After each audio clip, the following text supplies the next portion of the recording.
beseech you, sir, be merry. You have cause to have all of joy, for our escape is much, much beyond our lot. Our any woe is common. Every day some sailor's wife, the master of the merchant, and the merchant have just our theme of woe. But for the miracle, I mean our preservation, few in millions can speak like us. Then why the good surgeon weigh our sorrow with our comfort? I prithee. Therefore, my lord. What a censer to use of his tongue. I prithee, spare. Well, I have done, but yet He will be talking. though this island seemed inaccessible, uninhabitable, yet He could not miss it. it must needs be of subtle, tender, and delicate temperance. Temperance was a delicate wench. And a subtle was he most learnedly delivered. The air breathes upon us here most sweetly. As if it had lungs and rotten ones. Or 'twas perfumed by a fen. Here is everything advantageous to life. True. Dave means to live. Of that there's none, or little. How lush and lusty the grass looks. How green. Indeed, the ground is tawny. With an eye of green in it. He misses out much. No, he does but mistake the truth totally. But the rarity of it is, which is indeed almost beyond credit, Many vouch for it desire. that our garments, being as it were drenched in the sea, hold notwithstanding their freshness and their glosses, being rather new-dyed and stained with salt water. If but one of his pockets could speak, would he not say that he lies? I are very falsely pocket up his report. Methinks our garments are now as fresh as when we put them on first in Africa, at the marriage of the king's fair daughter Claribel to the king of Tunis. 'Twas a sweet marriage, and we prosper well in our return. What impossible, madam, will he make easy I net? think he will carry this island home in his pocket and give it to his son for an apple. I'm going to kernels of it in the sea. Bring forth for island. Aye. What a good time. Sir, we were just talking that our garments are now as fresh as when we put them on first at the marriage of your daughter, who is now queen. As the rarest I ever came there. Is not, sir, my doublet as fresh as the first day I wore it? I mean, in a sort. That sort was well wished for. When I wore it at your daughter's marriage. You do cram these words into mine ears against the stomach of my sense. I never married my daughter then. For coming thence I have lost my son, and she too in my own race, but so far from Italy removed. I ne'er shall see her. Oh, mine heir of Naples and Milan, what strange fish hath made his meal on sea. Sir, he may live. I saw him beat the surges under him, and ride upon their backs. He trod the water, whose enmity he flung aside, and breasted the surge most swoln that met him. His bold head above the contentious waves he kept, and oared himself with his good arms in lusty stroke to shore. I doubt not he came alive to land. No, he's gone. Sir, you may thank yourself for this great loss, but would not bless our Europe with your daughter, but rather send her to an African, where she is at least banished from her eye, who has cause to wet the grief in it. You were kneeled to and importuned otherwise by all of us, and the fair soul herself weighed between loathness and obedience, at which the ends of the beam should bow. We've lost your son, I fear, forever. Milan and Naples have more widows in this business making than we bring men to comfort them. The fault is your own. So is the dearest of the lost. Right, Lord Sebastian, the truth you speak, the blacksome gentleness, and the time to speak it in. You rub the sore when you should bring the plaster. Very well. And most certainly. It is foul weather, and it's all good, sir, when you are cloudy. All weather. Very foul. Had I a plantation on this isle, my lord, He sowed with nettle seed. Or docks, or mallows. and the king were on it, what would I do? Escape being drunk for want of wine. In the Commonwealth, I would by contrary execute all things, for no kind of traffic riding. No name of magistrate. Letters should not be known. Riches, poverty, and youth service, none. Contract, succession, born, bound of land, killed a vineyard, none. No use of metal or corn or wine or oil, no occupation. All men idle, all, and women too, but innocent and pure, no sovereignty. Yet you would be keeping it. The latter end of his commonwealth forgets the beginning. All things in common nature should produce without sweat or endeavor. Treason, felony, sword, pike, knife, gun, or use of any weapon would I not have. But nature should bring forth of its own kind all poison, all abundance, feed my innocent people. No marrying among the subjects?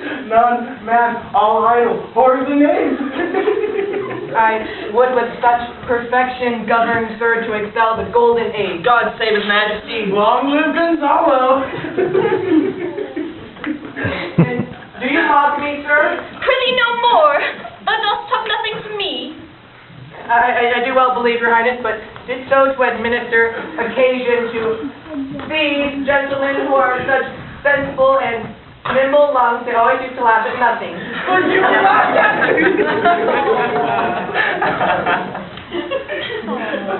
Doing this kind of merry fooling of nothing to you still, therefore you may continue to laugh at nothing. Not falling flat long. You are men of brave metal, you would lift the moon out of her spear, she would continue in it 5 weeks without changing. We would so, and then go a bat fouling. Nay, my good lord, be not angry. No, I warned you, I'll not invent my discretion so weakly. Now, will you laugh me to sleep, for I am very heavy. Go to sleep here. What? Toast you to sleep? I wish mine eyes would, with themselves shut up my thoughts. I find it inclined to do so. Please you, sir, do not admit the heavy author of it. It softens the sorrow when it softens the comforter. We too, my lord, will watch first and while you take your rest, and watch your safety. Thank you. Wondrous heavy. The strange drowsiness possesses them. It is the quality of the climate.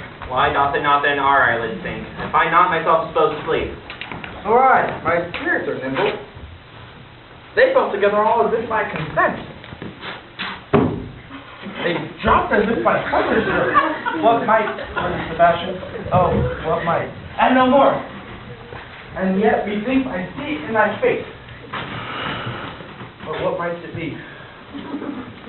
The occasion speaks of thee. My strong imagination sees a crown jumping upon my head. What? Art thou waking? Do you not hear me speak? I do, and surely it is a sleepy language, and thou speakst out thy sleep. How did it say? This is a strange repose to be asleep with eyes wide open, standing, speaking, moving, and so fast asleep. Noble Sebastian, thou lest thy portion sleep. Die, rather. Wake while thou art waking. Thou dost snore distinctly, there's meaning in thy snores.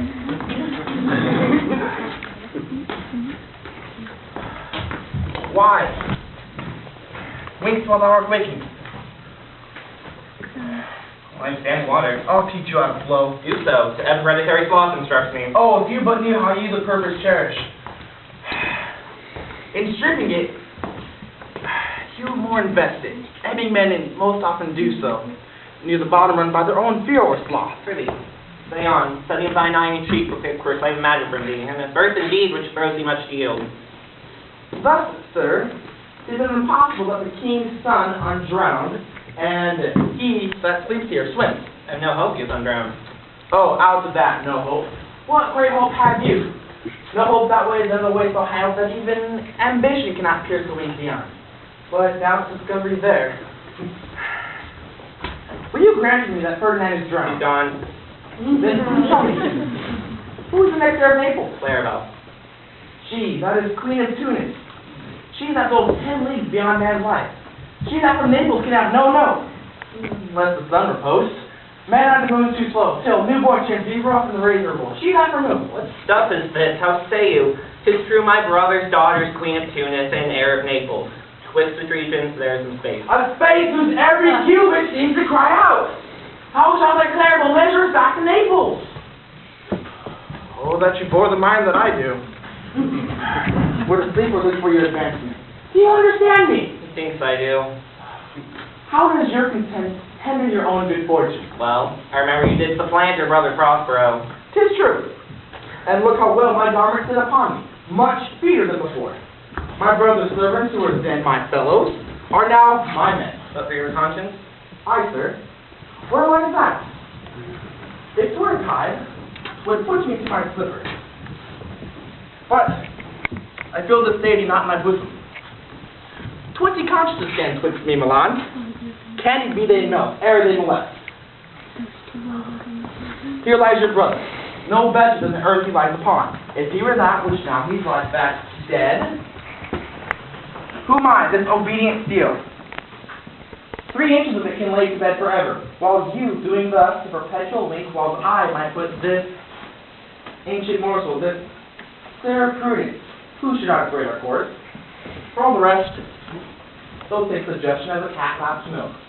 They'll kill the clock to any business that we say befits the hour. I case your friend to be my Preston. Thou got Milan, I'll come by Naples. Draw thy sword.